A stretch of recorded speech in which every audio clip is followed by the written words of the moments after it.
Dahil, as I've said, lahat ng cells na to, by default, pag nag-umpisa kang gumawa ng worksheet mo, nakalock yan. So, pag-click ko na, paglagay ko ng password, let's say 1, 2, 3, 4, 5. Ayun lang pala password ni sir. Okay? So, ang nakalock lang is, ang pwede niyang i-select is yung unlock cells. So, ibig sabihin, kung may cell dito na hindi nakalock, pwede niya mag-click. Pero kung lahat yan lock, wala siyang mag-click dyan. Okay? Kasi lahat. Kung halimbawa, isi-select ko tong format cells. So, pag click ko ng OK, pwede niyang ma-select yung tools o yung command na to sa taas. Okay? Ito, available yan. Okay?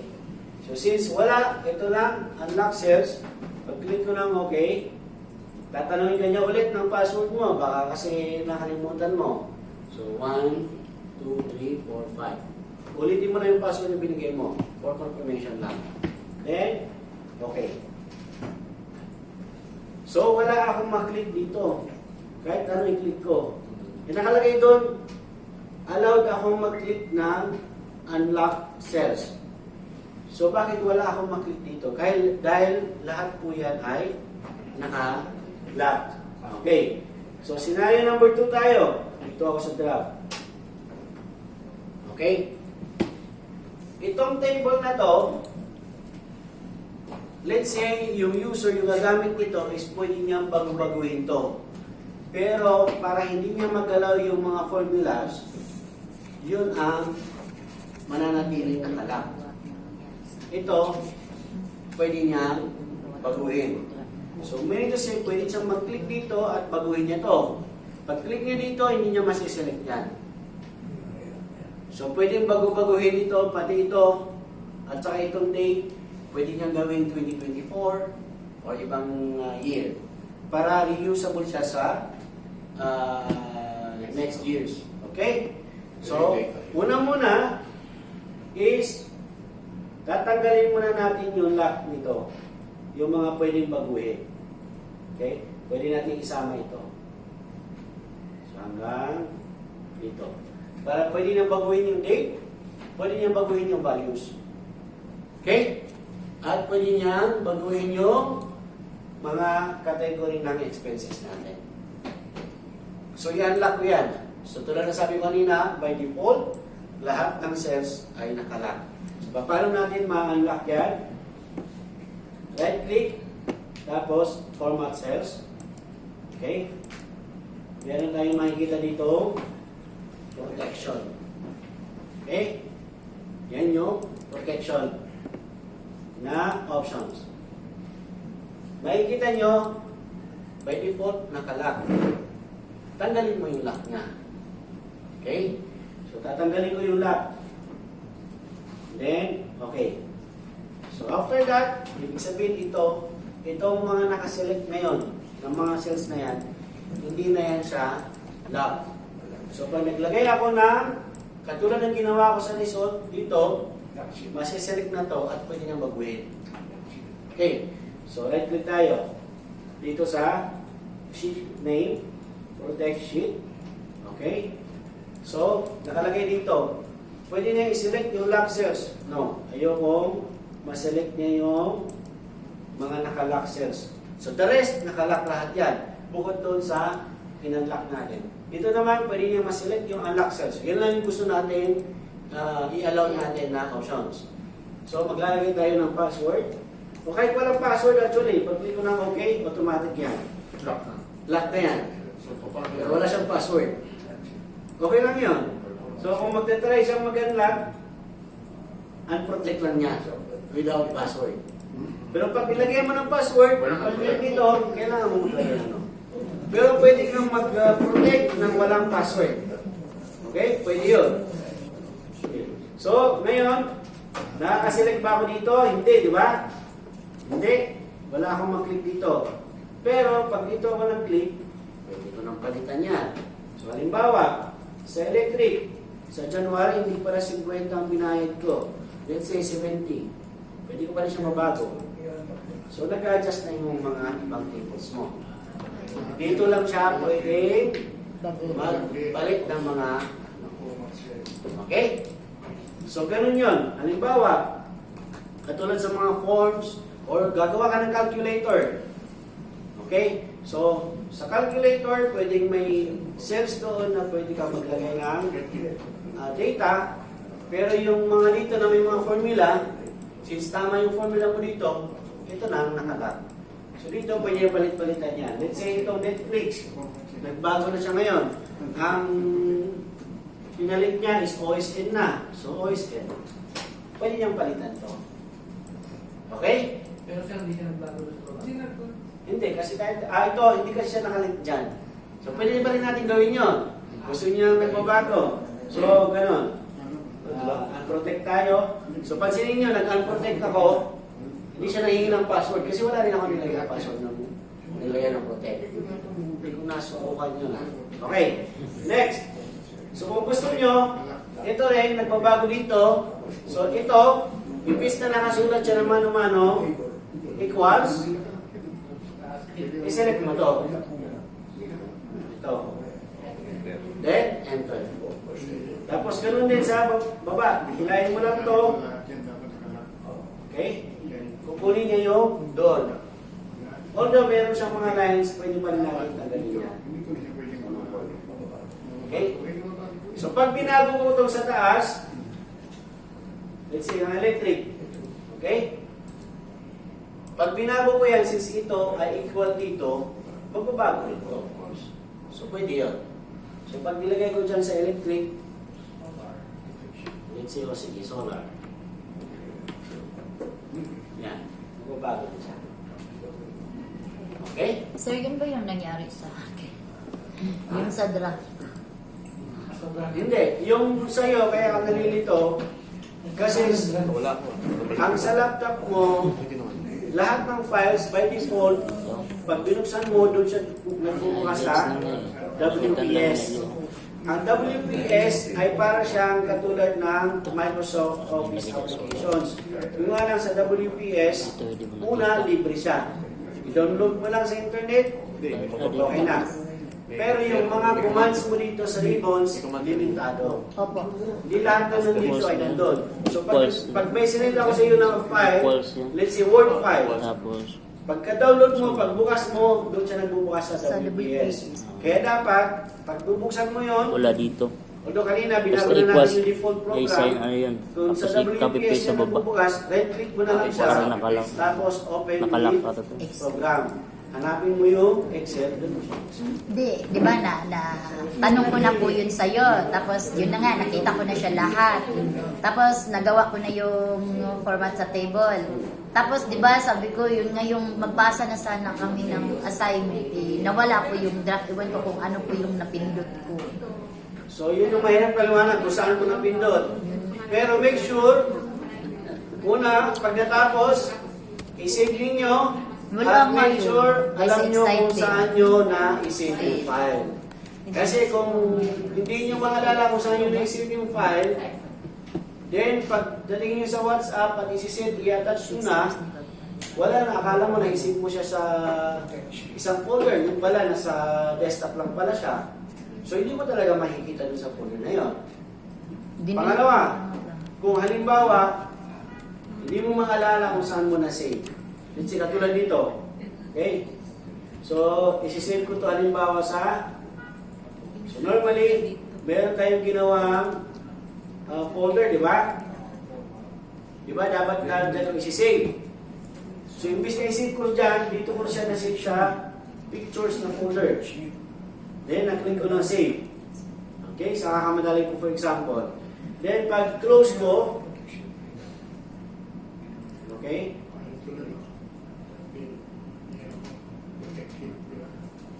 Pag-close ko halimbawa, pupunta ako doon sa dito, magsisend ako dito halimbawa. Okay? So, attach ako ng document. So, pupuntahan ko siya sa documents. My Office, Excel. Wala siya dyan. So, meaning to say, pag wala dyan, ibig sabihin, hindi ko na-save sa loob ng folder na yan. Kasi hindi naman siya kusang lilipat sa ibang unless kung may multo sa inyong laptop. Diba? So, meaning to say, hindi mo na i-save sa loob ng folder na to. Paano mo ngayon maalala kung saan siya nakasave? So, ganito po yun. So, hindi mo maalala, for example, kung saan mo na-save. Para matrace mo siya, magbukas ka ng Excel.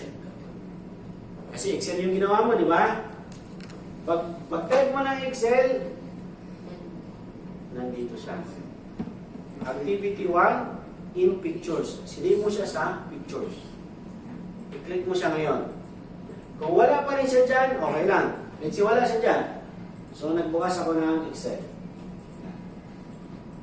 Okay? So, let's say, wala rin siya dito sa recent files mo. Wala siya dyan. So, pag open mo ng boom, okay, lang. Okay. Makikita mo siya pag nag-control, nag-file open ka. Okay. Makikita mo ulit siya kung ano yung mga last na binuksan mo. Ngayong araw, ito yung mga binuksan ko. Diba? Ulitin ko ha. Nagbukas ka ng blank na Excel. Okay? Then file, open. Makikita mo dito. Ano yung mga pinakahuling binuksan ko. Itong tatlo lang ang pinakahuling binuksan ko. Sa araw na to at 10:24, 2 minutes ago lang. Makikita mo pa rin siya. So, para ma-save mo siya doon sa tamang location, buksan mo siya. Ito yung kanina, na-save ko sa pictures by mistake. So, i-click ko siya, yung activity 1 para mabuksan. So, ito na yung huling ginawa ko, di ba? Doon ko ngayon siya i-save sa tamang folder. So, dito sa tamang folder ko, so documents dapat. So, documents, my office, and Excel. Then, nasa loob ako ng Excel, save. Ngayon, pag magsisend na ako kay sir, or doon sa GC natin, for example, may sisend akong file, document, okay, then documents, and nasa yung folder natin, MS Office, Excel, nandun na siya. Okay? Ganon. So, ganon pagka-medyo hindi nyo ano. Kaya, make sure sa pag-save ninyo, alam nyo kung saan nyo na-save. Pag nakalimutan nyo, hindi nyo matrace, buksan nyo yung kung saan nyo siya binuksan na huli. So, katulad mo, partition. So, kung sa WPS, doon ka magbukas sa WPS. Makikita mo ngayon siya doon. Binuksan-buksan ko naman, Okay. hindi ko siguro yun. Okay? So, malinaw na tayo. So, kayo naman ang gagawa ng protect sheet. Okay, huwag nyo lagyan ng password para hindi na matagal. So, dito lang. Ito lang, i-unlock nyo muna to. Nagawa mo yun. Ayun pa lang. I-unlock nyo muna yan. Then, sa kayo maglagay ng protect sheet. Wala. Next naman, ang gagawin natin is yung protect workbook. Yung talagang totally hindi siya mabubuksan ng ibang tao. Unless kung binigyan mo siya ng password. Okay? Protect sheet. So, protect sheet muna tayo. Select lang.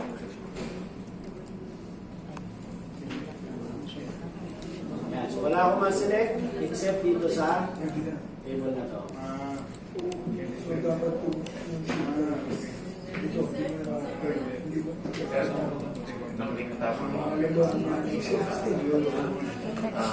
Yung nagparehas pinuman kayo dito. Ay, ang galing pa. Select Nagparehas lang. yung dalawa. Kanila. Follow. Yung command. Equals na. Equals na ngayon. Oh, equals lang. Tapos i-click mo lang yung Click mo lang. Ay, password pala ni Equals, ito lang. Click mo lang siya. Oh. So, halimbawa, ito ito. Equals, tapos select. Equals then select. Then select, then ito lang. So, isa-isa. O, isa-isa. Ginagin mo kanina. Since parehas na siya, okay, equals before, pag hinila ko to, ito naman equals B5. Kaya pwede ko siya ilagay yung parehas na. Sir, Parehas na sa lawas. Pwede na ilagay. ito yung hindi ko na alam naman yung hindi ko na magalaw. Okay? Tapos dito, pwede pa. Equals na. Oo. Sir, Yun yun, sir. ano nga po yung instructions? Ito lang siya na ano, di ba? Ang legit mo dapat, Ito lang po ang ilalak. Ipoprotect. Mangyayari yun dyan. Okay, ang protection natin dito ha. Dito kayo mag-right click sa sheet na to. Kung itong sheet ang ipoprotect nyo, dito kayo mag-right click. Unprotect mo Kung na. itong sheet naman na to, dito rin kayo mag-right click. Format. Okay? Saan yung format? Sino nakagawa? O, sige, subuhan mo Dito ha. po siya. Pag naselect ko yung iba dyan, nako. So, nakalap at kanina hindi nakalap. Ayan na, Jun. Kung hindi ka sigurado, masyadong marami na. At hindi ka sigurado. So, ang gawin mo, lahat muna Unlock. ay ilock mo muna by default. So, alam mo nakalock lahat na yan. Then, saka mo ngayon i-unlock kung ano yung cells na gusto mong i-unlock. So, ito. Yan. Tatanggal ko na ang lock yan. Ganyan pala. Ano ko pag dito? Okay. That's the time na din ako maglagay ng Dito. protect sheet. Nawala na tuloy ako. So, hindi na niya maselect to maliban dito sa mga naka-unlock. Okay? Kasama ba yung expense? Pag hindi kasi may mga iba kasi naglagay ako ng protect sheet eh. May binigay akong pansin halimbawa. So, sa sheet number 4, sabi ko, i-protect sheet nyo.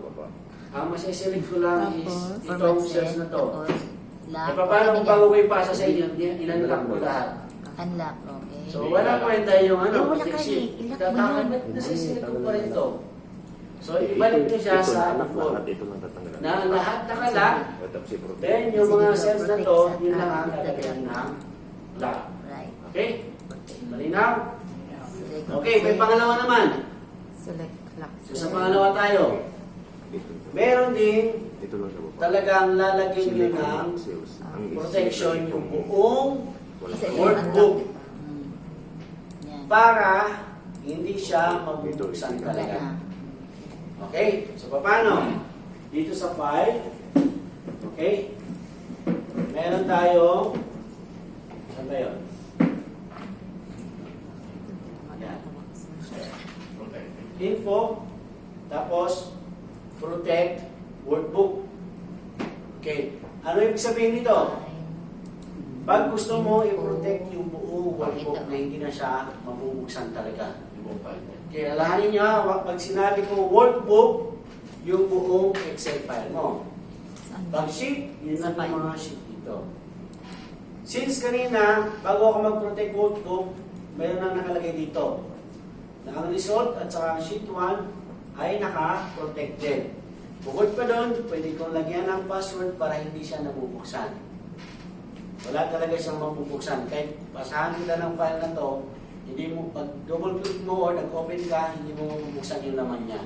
So dyan sa workbook protect o protect workbook, meron tayong option dito. Okay? Meron tayong protect current sheet. Pwede tayong maglagay ng restrict access. Okay? At hindi rin niya ma-edit, ma-copy, o ma-print. And meron din tayong maglalagay ng sa ano na to, yung mga digital signature. So meron tayo ditong encrypt with password. Ibig sabihin, require a password to open this workbook. Yan yung gagamitin natin para hindi siya nabubuksan. Okay? So halimbawa, magbibigay ako ng file o isisave ko sa sa desktop ko. So let's say itong opisina na to, magbabakasyon ako. Meron akong file dyan na nakasave.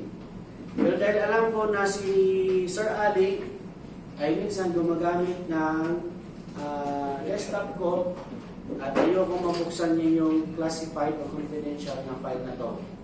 So pwede mo siyang lagyan ng password.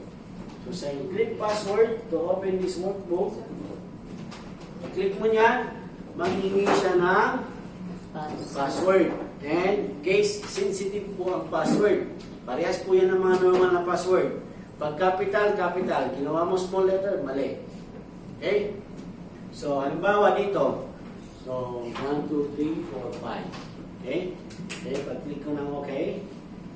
Then, ulitin mo. 1, 2, 3, 4, 5. Then, okay.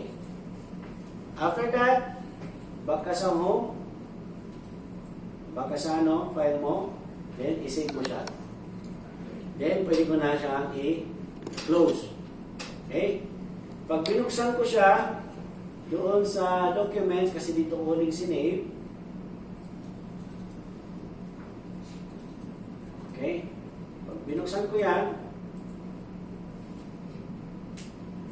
asan yan? Ito. Ayun. Okay? Manghihingi siya ng password.